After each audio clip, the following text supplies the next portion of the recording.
Can Nikki Haley make a splash in the Republican primaries? Haley's campaign will be a real high-wire act. She did say in the past that she wouldn't run in 2024 if Donald Trump declared his candidacy, which he did last November. She's now changed her tune. But she's in a tough place of trying to court former Trump voters, without alienating his base. Temperamentally, Haley isn't at all Trumpy, but she needs to articulate a clearer rationale for her candidacy that goes beyond personal charisma. Haley likely won't be the only diverse candidate in the race. Sen.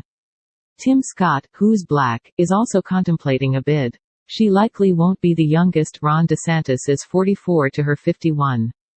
And she won't be the candidate with the most direct Washington experience. That's Trump, of course. So for her to soar in the polls, Haley will need to find a way to differentiate herself in what looks to be an increasingly crowded field. Where might Haley distinguish herself? Policy-wise, Haley offers a fairly standard fare of Republican positions.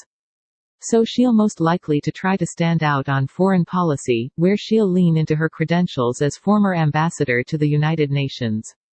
Especially in light of events globally, including Putin's war in Ukraine and America's icy tensions with China, that may be a timely sell. As ambassador, Haley did make some headlines, accusing, for example, the UN of bullying Israel and advocating the U.S. relocate its Israeli embassy from Tel Aviv to Jerusalem. But some of Haley's counterparts have also questioned her depth of knowledge on foreign affairs and her general work ethic. Haley also only served as UN ambassador for 2 years, so it's not extensive high-level experience. If, for example, former Trump Secretary of State Mike Pompeo becomes a candidate, suddenly Haley's foreign policy chops look less impressive. Could Haley's identity as a woman of color affect her candidacy?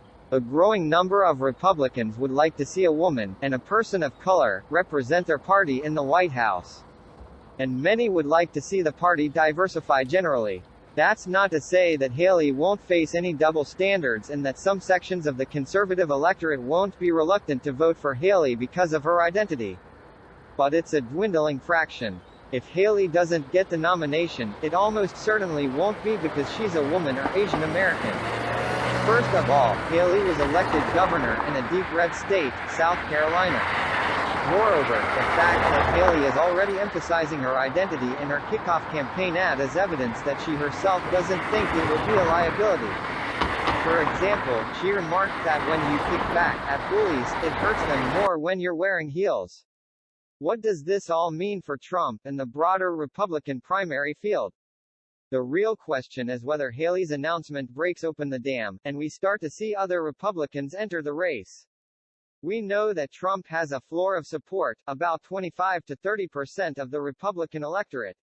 And the more candidates who jump into the fray and have the potential to split the maybe or never Trump vote, the more likely Trump can come away with victories, especially in early winner-take-all primaries. That's the problem with much of the conversation about Trump versus Desantis. It's not Trump versus Desantis. It's Trump versus everyone else. In head-to-head matchups, it might look like any number of Republicans can go toe-to-toe with Trump. But that's just not how the primary system works.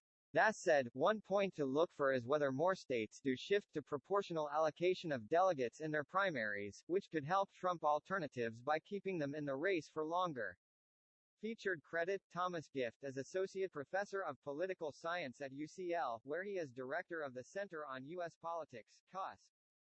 He is currently a visiting fellow at Yale's Center for the Study of American Politics.